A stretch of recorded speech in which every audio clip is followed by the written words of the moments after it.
Hello, guys. My name is Ahmed Ali for the Unscripted Talks here in Dub Radio. So, very first, I just want to do a review of the protests that happened today, the 23rd of July 2024, here in Kenya, with regards to the hashtag Ruto must go. The revised psychology that was applied today was top notch. And those are the kinds of brain that Kenya need. We don't need anyone to be unalived. We don't need anyone to be tortured. Simply using the phone and putting that information out. Let the world see. If you can talk like the way I'm talking, take your camera, use whatever you have, communicate to the world. Let the world know that we are draining the swamp. Even for you who is watching, the little you can do. I know there will be critics, but who doesn't know that our country isn't running smoothly as it should be? We are losing investors. But remember, no pain, no gain. The era of working hard is gone. It's the era of working smart. It's about working smart. So if there is one world order that is trying to take shape of African nations, we should make it fall with a third. As a Pan Africanist, I would urge Africa, let us unite.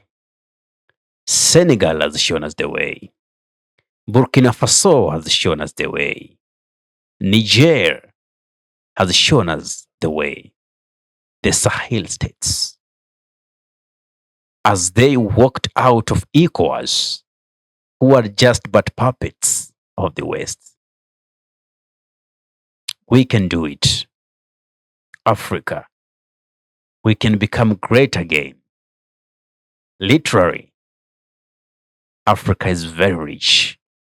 So each and every youth in each and every country within Africa, there is the little you can do. So first and foremost, there are some people who don't understand the hashtag Ruto must go. So when the hashtag is developed, it does not necessarily mean it is that specific person that has to go. The hashtag comes with its agenda.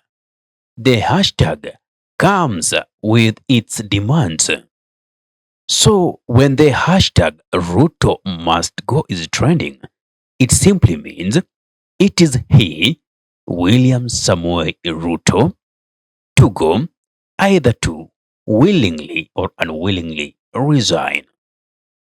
Two, it means his accolades, the regime, and the people who are aiding this regime commit whatever atrocities they are committing to the citizens, they all should go.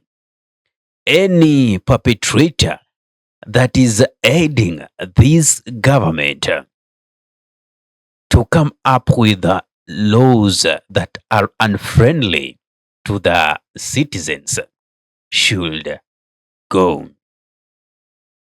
Anyone trying to engage in an activity that likely suggests to plunge this nation into chaos or steer it towards the wrong direction should also go. If it's the deputy president who is also not performing his duties in the rightful manner that he's supposed to be performing them, it means also he should go. If it's the CAs that are not performing according to what they should be doing, They were dismissed and some names were brought back. They also should go. If it's the PSs who are not making sure that the country is not driven towards the right direction, well, that means they should go. If institutions that are either privately or publicly installed are lying into bed with the government, not for the success of the nation, but for the benefit of those specific companies at the expense of taxpayers' money, then they should also go. So, when we choose to use a hashtag, it's simply an umbrella of so many things that are supposed to be met. That being said, today's demonstration was meant to occupy JKIA. For those of you who don't know JKIA, Jomo Kenyatta International Airport. And I would say there was a lot of brain that was used in organizing these. Now, it has been noted that most of the times, yes, according to law, you are supposed to notify the police that we are demonstrating on such a day. These are the routes that we are going to follow, and we are going to begin at this time. And by 6, we shall have been done with our demonstrations. If it's dropping a petition towards a certain office or authority, we shall do so.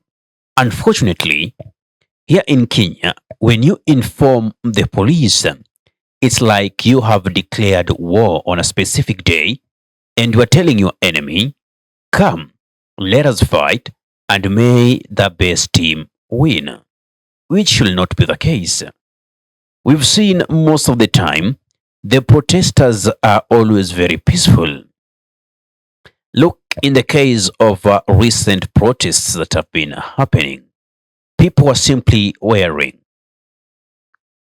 dark colored clothes, Kenyan flag, and water, and placards saying reject finance bill, Ruto must go. It is well enshrined in the constitution, the freedom of expression, the right to picket.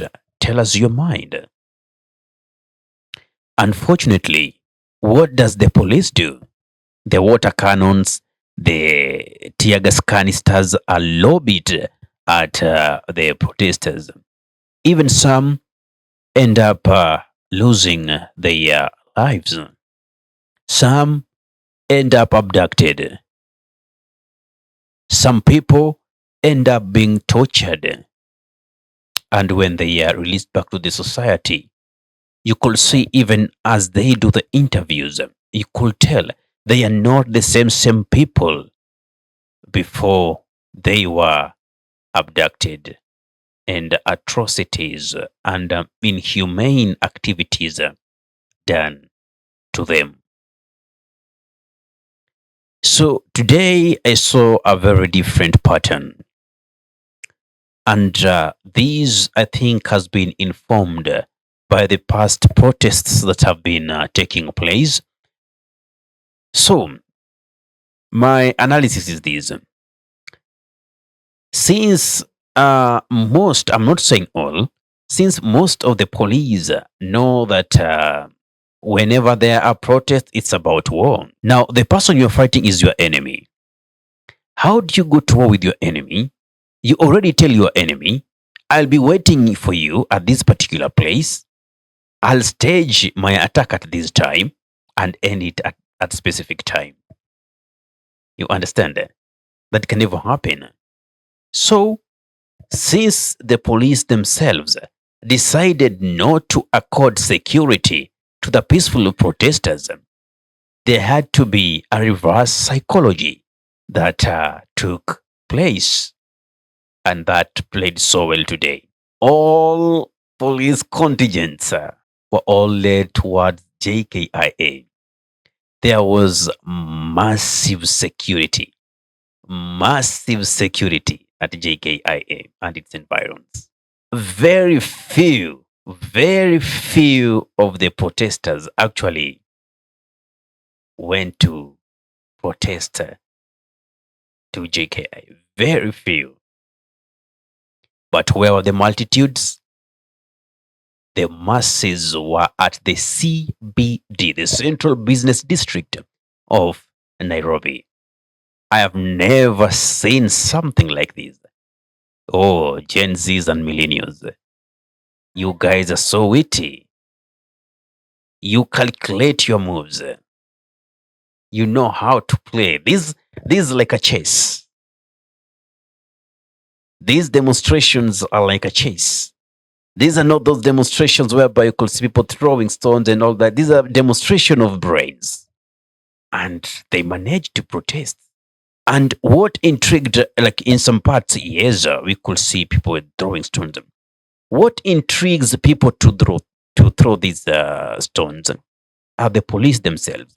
So my question is, when shall the police learn to offer security to the demonstrators instead of fighting the peaceful demonstrators?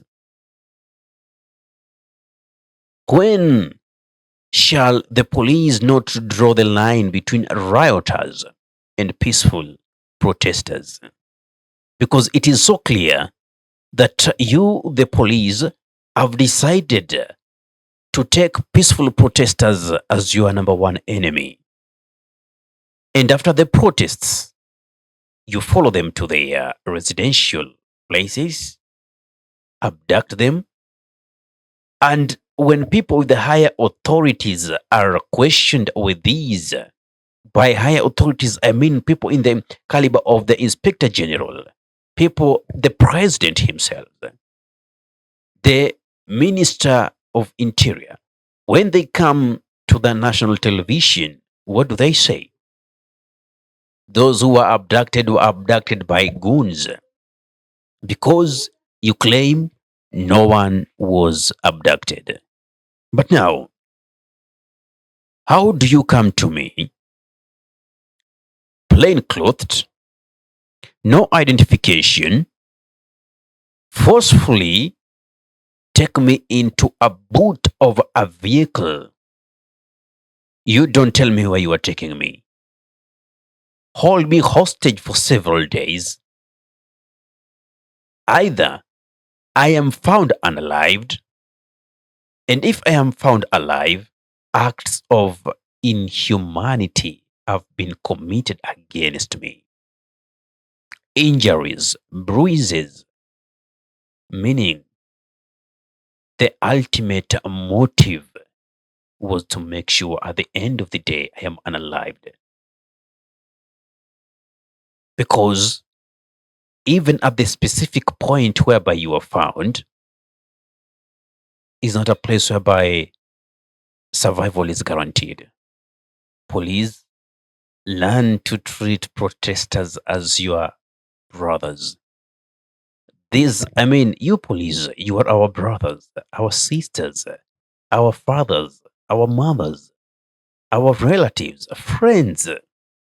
When the KDF was deployed some 2 weeks ago in the Nairobi CBD, did you see what happened or did you not? People literally welcomed the KDF. They saluted them. They were so happy. People protested. Not one gunshot from any army man was heard. Not a single fire was shot from the army. On the contrary, the policemen, tear gas canister was the language. Water cannons spraying toxic water to peaceful protesters was the order of the day. snipers on top of the roofs with one major objective: unaliving. Subaru guys with unnumbered Subarus doing rounds around various estates in Nairobi, Kawangware, Githurai, with one specific purpose: shoot to injure or shoot to unalive. The Gen Zs were so cool until you decided to poke into their business. There is a high level of unemployment in Kenya. There are no jobs. Literally created that way by the system. Because I always believe job opportunities can be created. A government that has the interest of the masses at their heart will literally create those opportunities. It is a decision that you literally make to have employment opportunities. Look at the offices full of nepotism. So many treacherous people are the bosses. Government offices have glorified corruption. People who have been accused of benefiting from corruption proceeds are the same people who are employed in higher positions. So, what kind of picture is brought to the society? The masses feel like, okay, so if you are corrupt and you're brought on the limelight to be seen as accused of a certain scandal, then you gain political mileage. I'm sorry to say this. Our parents, our grandparents, you did let us down a very big time. I hate when I go online and see some elements of our parents trying to tell people that's a no go zone, don't do it, you guys don't you dare protest, you guys, what are you protesting for? I mean, until you feel like people are saying like, I wish you were there during Moi era, I wish you were there during Kenyatta era, you wouldn't have done this. I mean, are we engineered to fear the authority or to respect the authority? If we have to respect authorities, then we, like for instance, the presidency is the authority. We respect the presidency. We respect the presidency. And that is why we want a government that is equivalent of that respect.